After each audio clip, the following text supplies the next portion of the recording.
श्रीलक्ष्मी स्तोत्रम्। क्षमस्व भगवत्यम्ब क्षमाशीले परात्परे शुद्धसत्त्वस्वरूपे च कोपादिपरिवर्जिते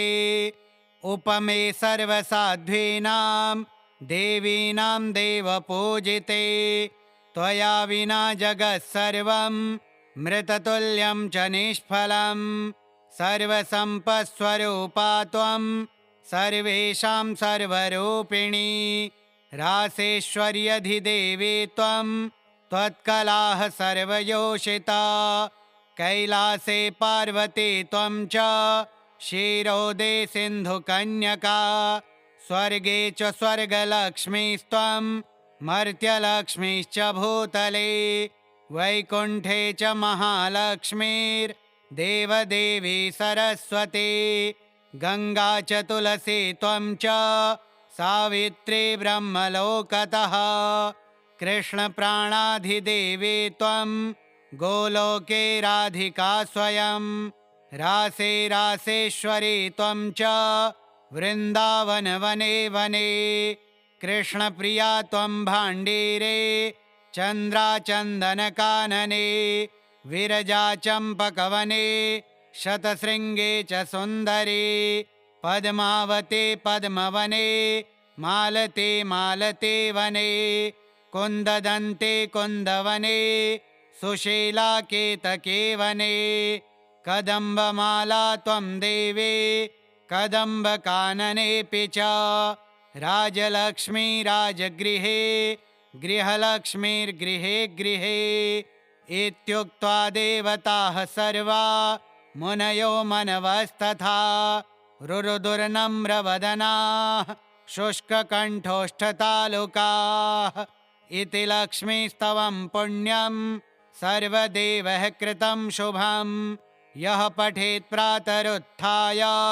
स वै सर्वं लभेत् ध्रुवम् अभार्यो लभते भार्यां विनीतां सुसुतां सतीं सुशीलां सुन्दरीं रम्या मतिसुप्रियवादिनीं पुत्रपौत्रवतीं शुद्धां कुलजां कोमलाम्बराम् अपुत्रो लभते पुत्रं वैष्णवं चिरजीविनं परमैश्वर्ययुक्तं च विद्यावन्तं यशस्विनं भ्रष्टराज्यो लभेद्राज्यं भ्रष्टश्रीर्लभते श्रियं हतबन्धुर्लभेद्बन्धुं धनभ्रष्टो धनं लभेत् कीर्तिहीनो लभेत् कीर्तिं प्रतिष्ठां च लभेत् ध्रुवम् सर्वमङ्गलदं स्तोत्रं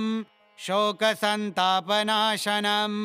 हर्षानन्दकरं शश्वत् धर्ममोक्षसुहृत्प्रदं क्षमस्व भगवत्यम्ब क्षमाशीले परात्परे शुद्धसत्त्वस्वरूपे च कोपादिपरिवर्जिते उपमे सर्वसाध्वीनां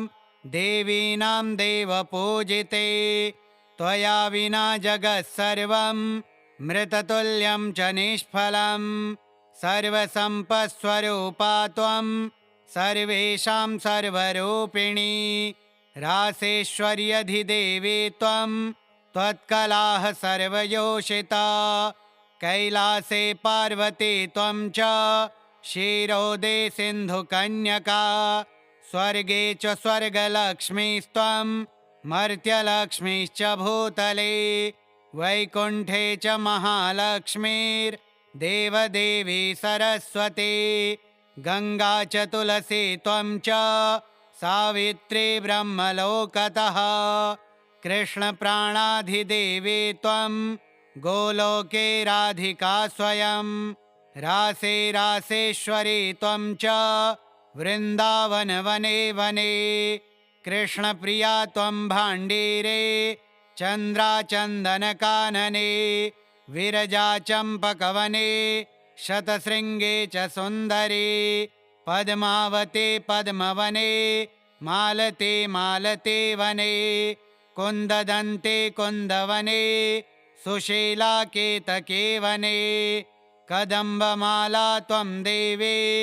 कदम्बकाननेऽपि च राजलक्ष्मी राजगृहे गृहलक्ष्मीर्गृहे गृहे इत्युक्त्वा देवताः सर्वा मुनयो मनवस्तथा रुरुदुर्नम्रवदनाः शुष्ककण्ठोष्ठतालुकाः इति लक्ष्मीस्तवं पुण्यं सर्वदेवः कृतं शुभं यः पठेत् प्रातरुत्थाय स वै सर्वं लभेत् ध्रुवम् अभार्यो लभते भार्यां विनीतां सुसुतां सतीं सुशीलां सुन्दरीं रम्या मतिसुप्रियवादिनीं पुत्रपौत्रवतीं शुद्धां कुलजां कोमलाम्बराम् अपुत्रो लभते पुत्रं वैष्णवं चिरजीविनं परमैश्वर्ययुक्तं च विद्यावन्तं यशस्विनं भ्रष्टराज्यो लभेद्राज्यं भ्रष्टश्रीर्लभते श्रियं हतबन्धुर्लभेद्बन्धुं धनभ्रष्टो धनं लभेत् कीर्तिहीनो लभेत् कीर्तिं प्रतिष्ठां च लभेत् ध्रुवम् सर्वमङ्गलदं स्तोत्रं शोकसन्तापनाशनं हर्षानन्दकरं शश्वत् धर्ममोक्षसुहृत्प्रदं क्षमस्व भगवत्यम्ब क्षमाशीले परात्परे शुद्धसत्त्वस्वरूपे च कोपादिपरिवर्जिते उपमे सर्वसाध्वीनां देवीनां देवपूजिते त्वया विना जगत्सर्वं मृततुल्यं च निष्फलं सर्वसम्पत्स्वरूपा त्वं सर्वेषां सर्वरूपिणी रासेश्वर्यधिदेवी त्वं त्वत्कलाः सर्वयोषिता कैलासे पार्वती त्वं च क्षीरोदे सिन्धुकन्यका स्वर्गे च स्वर्गलक्ष्मीस्त्वं मर्त्यलक्ष्मीश्च भूतले वैकुण्ठे च महालक्ष्मीर्देवदेवी सरस्वती गङ्गा च तुलसी त्वं च सावित्री ब्रह्मलोकतः कृष्णप्राणाधिदेवी त्वं गोलोके राधिका स्वयं रासे रासेश्वरी त्वं च वृन्दावन वने वने कृष्णप्रिया त्वं भाण्डीरे चन्द्राचन्दनकानने विरजा चम्पकवने शतशृङ्गे च सुन्दरी पद्मावते पद्मवने मालते मालते वने कुन्ददन्ते कुन्दवने सुशीला केतके वने कदम्बमाला त्वं देवी कदम्बकाननेऽपि च राजलक्ष्मी राजगृहे गृहलक्ष्मीर्गृहे गृहे इत्युक्त्वा देवताः सर्वा मुनयो मनवस्तथा रुरुदुर्नम्रवदनाः शुष्ककण्ठोष्ठतालुकाः इति लक्ष्मीस्तवं पुण्यं सर्वदेवः कृतं शुभं यः पठेत् प्रातरुत्थाय स वै सर्वं लभेत् ध्रुवम् अभार्यो लभते भार्यां विनीतां सुसुतां सतीं सुशीलां सुन्दरीं रम्या मतिसुप्रियवादिनीं पुत्रपौत्रवतीं शुद्धां कुलजां कोमलाम्बराम् अपुत्रो लभते पुत्रं वैष्णवं चिरजीविनं परमैश्वर्ययुक्तं च विद्यावन्तं यशस्विनं भ्रष्टराज्यो लभेद्राज्यं भ्रष्टश्रीर्लभते श्रियं हतबन्धुर्लभेद्बन्धुं धनभ्रष्टो धनं लभेत् कीर्तिहीनो लभेत् कीर्तिं प्रतिष्ठां च लभेत् ध्रुवम् सर्वमङ्गलदं स्तोत्रं शोकसन्तापनाशनं हर्षानन्दकरं शश्वत् धर्ममोक्षसुहृत्प्रदं क्षमस्व भगवत्यम्ब क्षमाशीले परात्परे शुद्धसत्त्वस्वरूपे च कोपादिपरिवर्जिते उपमे सर्वसाध्वीनां देवीनां देवपूजिते त्वया विना जगत्सर्वं मृततुल्यं च निष्फलं सर्वसम्पत्स्वरूपा त्वं सर्वेषां सर्वरूपिणी रासेश्वर्यधिदेवी त्वं त्वत्कलाः सर्वयोषिता कैलासे पार्वती त्वं च क्षीरोदे सिन्धुकन्यका स्वर्गे च स्वर्गलक्ष्मीस्त्वं मर्त्यलक्ष्मीश्च भूतले वैकुण्ठे च महालक्ष्मीर्देवदेवी सरस्वती गङ्गा च तुलसी त्वं च सावित्री ब्रह्मलोकतः कृष्णप्राणाधिदेवी त्वं गोलोके राधिका स्वयं रासे रासेश्वरी त्वं च वृन्दावन वने वने कृष्णप्रिया त्वं भाण्डीरे चन्द्राचन्दनकानने विरजा चम्पकवने शतशृङ्गे च सुन्दरी पद्मावते पद्मवने मालते मालते वने कुन्ददन्ते कुन्दवने सुशीला केतके वने कदम्बमाला त्वं देवे कदम्बकाननेऽपि च राजलक्ष्मी राजगृहे गृहलक्ष्मीर्गृहे गृहे इत्युक्त्वा देवताः सर्वा मुनयो मनवस्तथा रुरुदुर्नम्रवदनाः शुष्ककण्ठोष्ठतालुकाः इति लक्ष्मीस्तवं पुण्यं सर्वदेवैः कृतं शुभं यः पठेत् प्रातरुत्थाय स वै सर्वं लभेत् ध्रुवम् अभार्यो लभते भार्यां विनीतां सुसुतां सतीं सुशीलां सुन्दरीं रम्या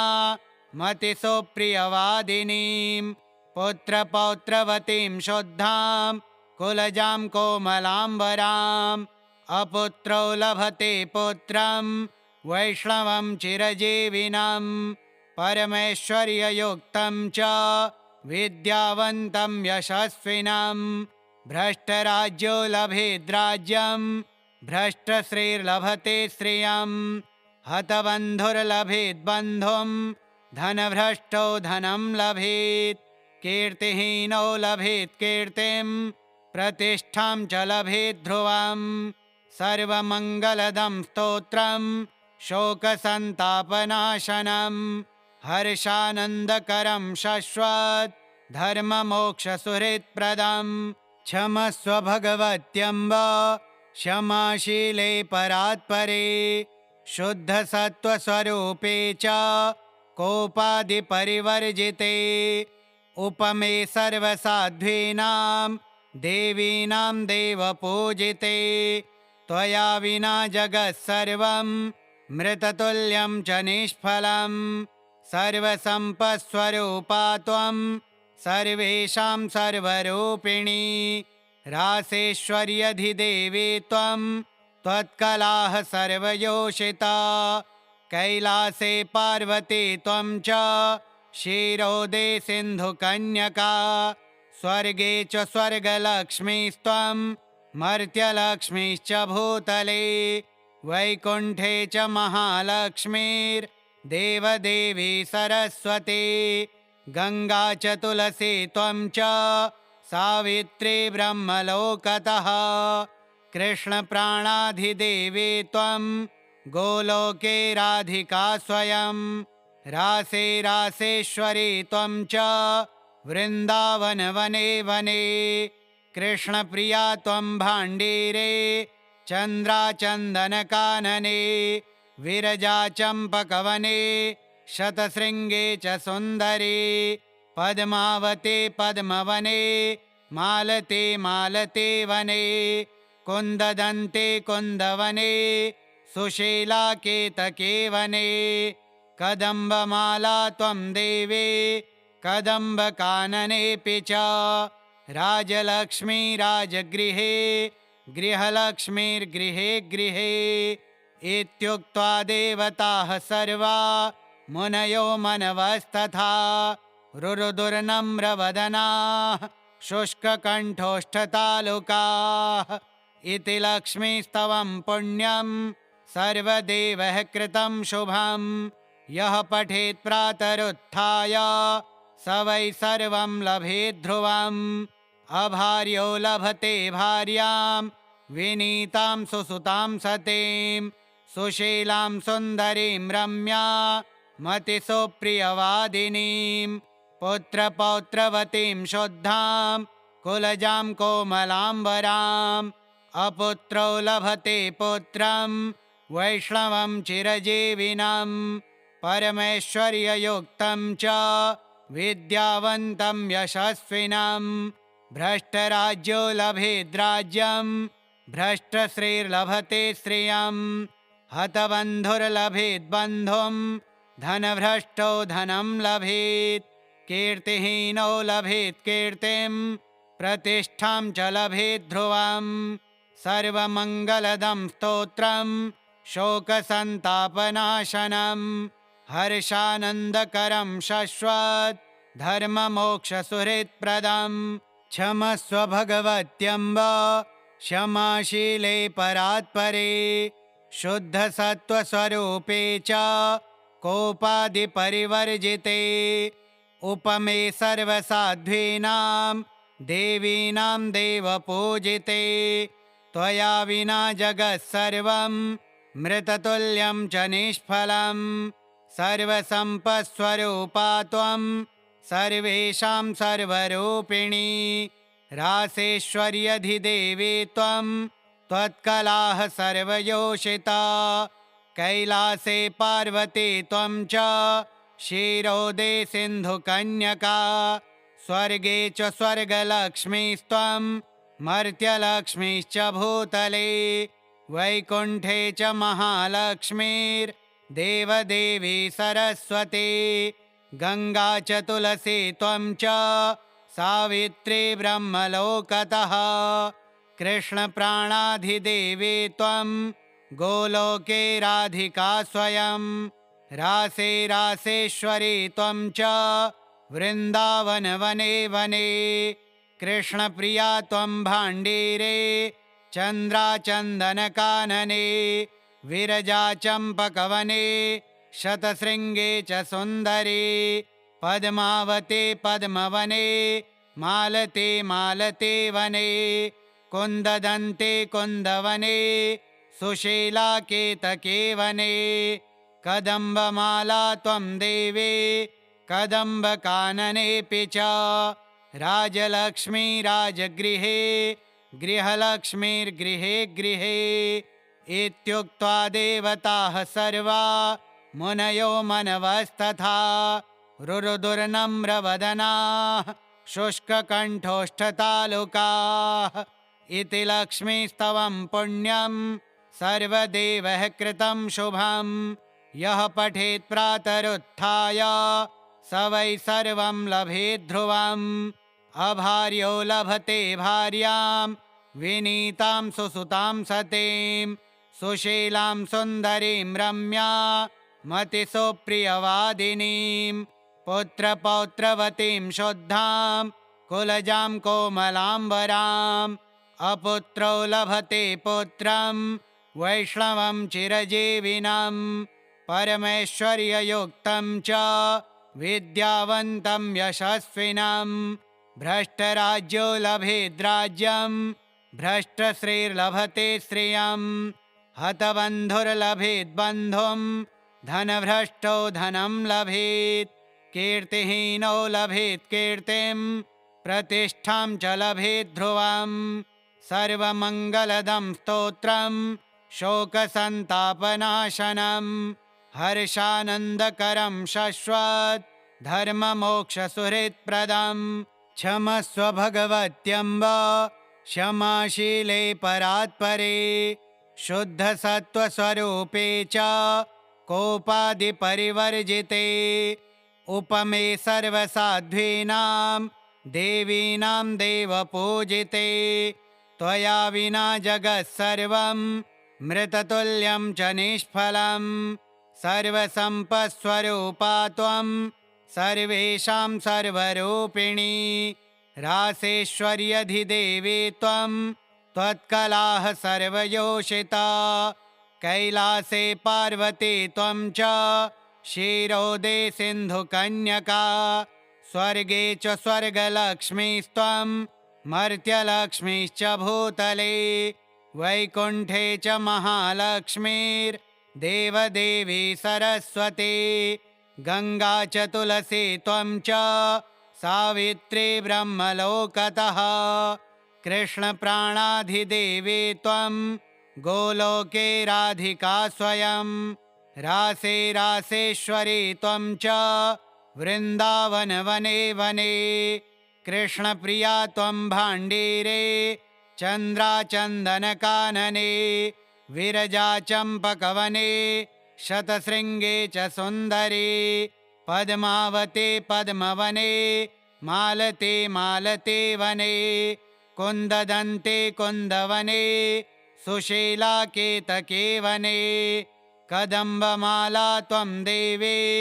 कदम्बकाननेऽपि च राजलक्ष्मी राजगृहे गृहलक्ष्मीर्गृहे गृहे इत्युक्त्वा देवताः सर्वा मुनयो मनवस्तथा रुरुदुर्नम्रवदनाः शुष्ककण्ठोष्ठतालुकाः इति लक्ष्मीस्तवं पुण्यं सर्वदेवैः कृतं शुभं यः पठेत् प्रातरुत्थाय स वै सर्वं लभेत् ध्रुवम् अभार्यो लभते भार्यां विनीतां सुसुतां सतीं सुशीलां सुन्दरीं रम्या मतिसुप्रियवादिनीं पुत्रपौत्रवतीं शुद्धां कुलजां कोमलाम्बराम् अपुत्रो लभते पुत्रं वैष्णवं चिरजीविनं परमैश्वर्ययुक्तं च विद्यावन्तं यशस्विनं भ्रष्टराज्यो लभेद्राज्यं भ्रष्टश्रीर्लभते श्रियं हतबन्धुर्लभेद्बन्धुं धनभ्रष्टो धनं लभेत् कीर्तिहीनो लभेत् कीर्तिं प्रतिष्ठां च लभेत् ध्रुवम् सर्वमङ्गलदं स्तोत्रं शोकसन्तापनाशनं हर्षानन्दकरं शश्वत् धर्ममोक्षसुहृत्प्रदं क्षमस्व भगवत्यम्ब क्षमाशीले परात्परे शुद्धसत्त्वस्वरूपे च कोपादिपरिवर्जिते उपमे सर्वसाध्वीनां देवीनां देवपूजिते त्वया विना जगत्सर्वं मृततुल्यं च निष्फलं सर्वसम्पत्स्वरूपा त्वं सर्वेषां सर्वरूपिणी रासेश्वर्यधिदेवी त्वं त्वत्कलाः सर्वयोषिता कैलासे पार्वती त्वं च क्षीरोदे सिन्धुकन्यका स्वर्गे च स्वर्गलक्ष्मीस्त्वं मर्त्यलक्ष्मीश्च भूतले वैकुण्ठे च महालक्ष्मीर्देवदेवी सरस्वती गंगा च तुलसी त्वं च सावित्री ब्रह्मलोकतः कृष्णप्राणाधिदेवी त्वं गोलोके राधिका स्वयं रासे रासेश्वरी त्वं च वृन्दावन वने वने कृष्णप्रिया त्वं भाण्डीरे चन्द्राचन्दनकानने विरजा चम्पकवने शतशृङ्गे च सुन्दरी पद्मावते पद्मवने मालते मालते वने कुन्ददन्ते कुन्दवने सुशीला केतके वने कदम्बमाला त्वं देवी कदम्बकाननेऽपि च राजलक्ष्मी राजगृहे गृहलक्ष्मीर्गृहे गृहे इत्युक्त्वा देवताः सर्वा मुनयो मनवस्तथा रुरुदुर्नम्रवदनाः शुष्ककण्ठोष्ठतालुकाः इति लक्ष्मीस्तवं पुण्यं सर्वदेवैः कृतं शुभं यः पठेत् प्रातरुत्थाय स वै सर्वं लभेत् ध्रुवम्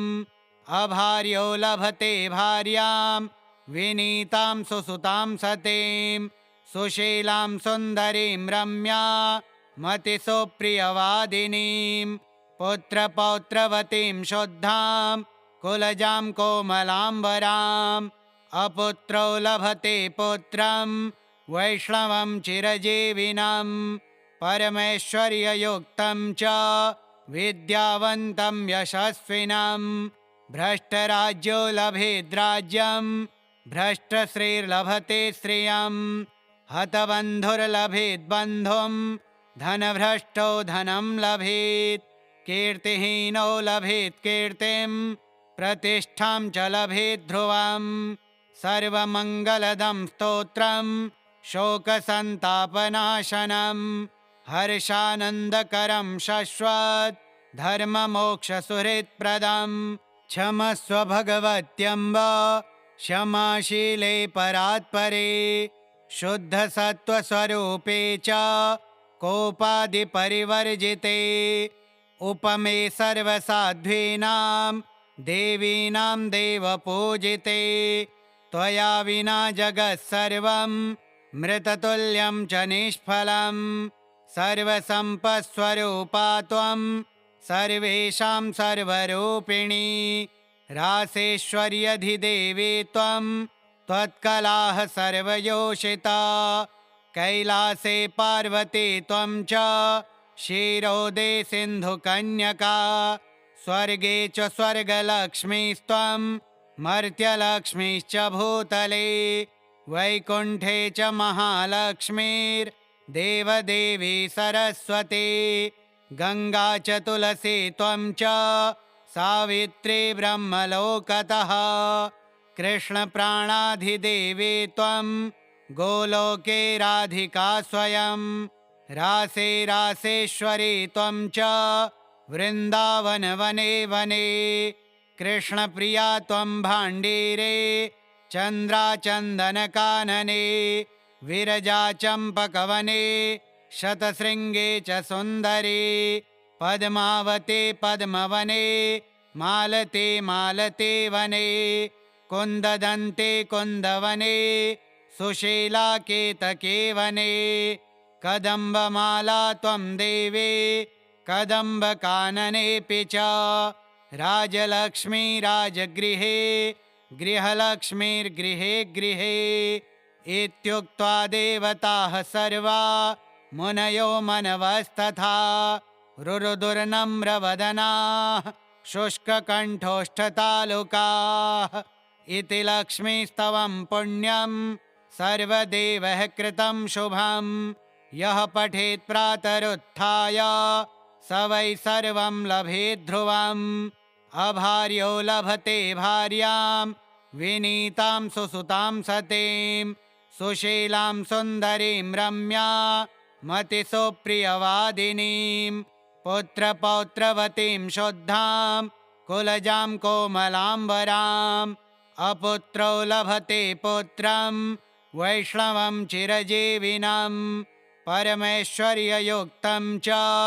विद्यावन्तं यशस्विनं भ्रष्टराज्यो लभेद्राज्यं भ्रष्टश्रीर्लभते श्रियं हतबन्धुर्लभेद्बन्धुं धनभ्रष्टो धनं लभेत् कीर्तिहीनो लभेत् कीर्तिं प्रतिष्ठां च लभेत् ध्रुवम् सर्वमङ्गलदं स्तोत्रं शोकसन्तापनाशनं हर्षानन्दकरं शश्वत् धर्ममोक्षसुहृत्प्रदं क्षमस्व भगवत्यम्ब क्षमाशीले परात्परे शुद्धसत्त्वस्वरूपे च कोपादिपरिवर्जिते उपमे सर्वसाध्वीनां देवीनां देवपूजिते त्वया विना जगत्सर्वं मृततुल्यं च निष्फलं सर्वसम्पत्स्वरूपा त्वं सर्वेषां सर्वरूपिणी रासेश्वर्यधिदेवी त्वं त्वत्कलाः सर्वयोषिता कैलासे पार्वती त्वं च क्षीरोदे सिन्धुकन्यका स्वर्गे च स्वर्गलक्ष्मीस्त्वं मर्त्यलक्ष्मीश्च भूतले वैकुण्ठे च महालक्ष्मीर्देवदेवी सरस्वती गङ्गा च तुलसी त्वं च सावित्री ब्रह्मलोकतः कृष्णप्राणाधिदेवी त्वं गोलोके राधिका स्वयं रासे रासेश्वरी त्वं च वृन्दावन वने वने कृष्णप्रिया त्वं भाण्डीरे चन्द्राचन्दनकानने विरजा चम्पकवने शतशृङ्गे च सुन्दरी पद्मावते पद्मवने मालते मालते वने कुन्ददन्ते कुन्दवने सुशीला केतके वने कदम्बमाला त्वं देवे कदम्बकाननेऽपि च राजलक्ष्मी राजगृहे गृहलक्ष्मीर्गृहे गृहे इत्युक्त्वा देवताः सर्वा मुनयो मनवस्तथा रुरुदुर्नम्रवदनाः शुष्ककण्ठोष्ठतालुकाः इति लक्ष्मीस्तवं पुण्यं सर्वदेवः कृतं शुभं यः पठेत् प्रातरुत्थाय